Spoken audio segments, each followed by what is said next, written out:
So guys, it's my papa's 70th birthday. Today. I just wanna share yung gagawin namin ngayon kasi syempre special din itong gagawin ko. Hindi rin ito simple kasi hindi rin biro para sa amin yung gagawin namin surprise gift. Kasi usually sabi daw nila kapag daw dumating ka sa saktong age, at least kailangan kang magbigay ng presents na tutugma rin dun sa saktong age. Mga 40s, 50s, 60s. Usually, diba, 60s, diba, yon talaga. 70 na sa airpot.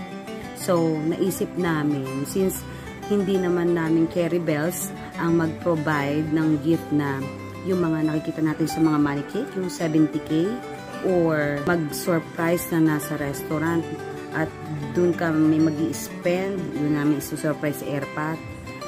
Hindi namin Carrie Bells din yun. So, siguro magiging Carrie Bells din yun, pero hindi sa ngayon. Hindi kaya sa daming gastusin.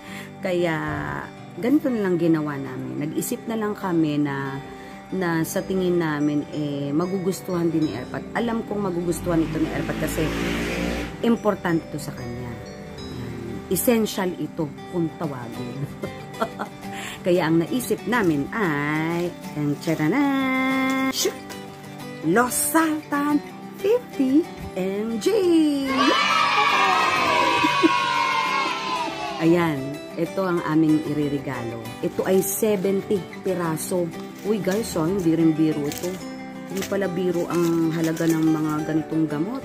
So, kailangan din natin mag-ingat. Kailangan nating mag-healthy living. Though, talagang kapag talagang tumatanda ka, talagang hindi mo rin ito maiiwasan, yung mga ganitong maintenance. Pero, syempre, kung nag-healthy living kayo, at normal naman lahat, pwede nyo maiwasan itong mga ganito. Pag talaga daw tumatanda, talagang parang mahirap ding iwasan yung mga ganitong gamot. Kailangan daw ito talaga ng ating mga seniors. Let's see. Sana magustuhan ni airpot. Nandun sa baba, may mga bisita siya. Ngayon lang siya nag-throw ng simple, sama-sama. Sama niya ang, Calamyas Boys. Calamyas Boys. Kulang na nga lang sila kasi sila Tito Bilas. Si Tito Bilas wala na sa ibang bansa. Hi Tito Marlon, Esperanza, hi. Wala rin si Peter, si Pedro, busy ata.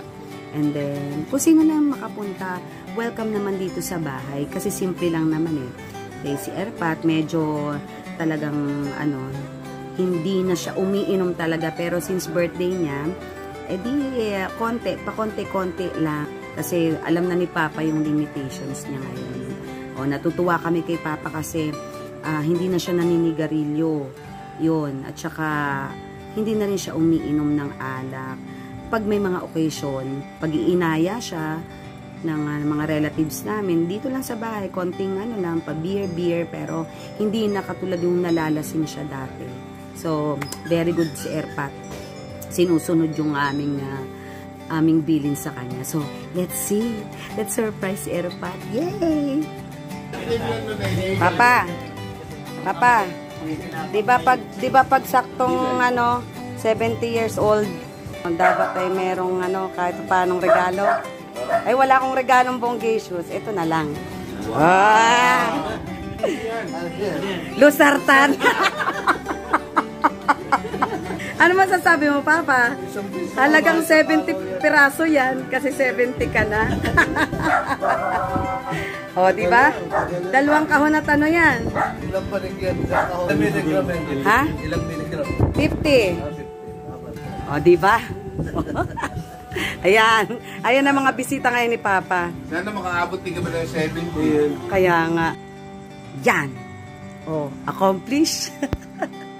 Sabi ko na masisiyahan yun So guys, sana maging inspiration din yung ginawa ko na kahit simple lang yung regalo, but essential, diba? Hindi nasusukat sa pagkabongga ng regalo. Ang importante, naging happy si airpot na magkakasama kayo. Happy ang inyong family, happy ang inyong magulang na magkakasama kayo.